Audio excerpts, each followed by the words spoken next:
শুভ দ্বীপ্রহর। মিতলিত কিচেনে সুতপা হাজির হয়েছে আজকে অন্যরকম একটি উপস্থাপনা নিয়ে।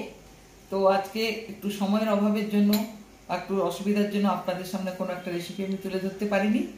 তো আজকে আমি যে ঘরোয়া রান্নাগুলো করেছি আমাদের দুপুরে খাওয়ার জন্য, সেই লাঞ্চ থালিটা আপনাদের সামনে দেখাচ্ছি। আমি পটল ভাজা, বেগুন ভাজা, মাছ ভাজা,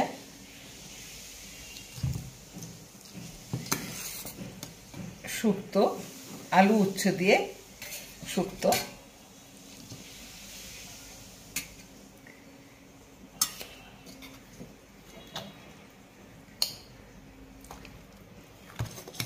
আর ঢ্যাঁড়স পোস্ত,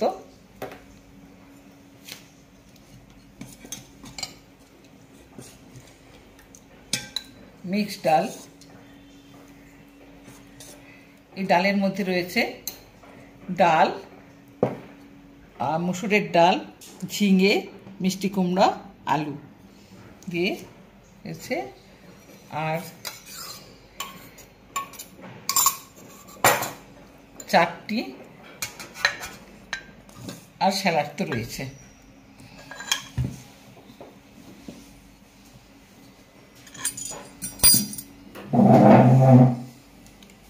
এটা আজকের আমার লাঞ্চ থালি। তো ক্ষমা করবেন, আজকে আপনাদের সামনে নতুন কোনো রেসিপি আমি আনতে পারিনি। আমি আগামীকাল আপনাদের সামনে সেই আগের অবস্থাতে ফিরে আসব। তো আজকে আমার লাঞ্চ থালিটা আপনাদের কেমন লেগেছে অবশ্যই জানাবেন। সবাই সুস্থ থাকুন, ভালো থাকুন। নমস্কার।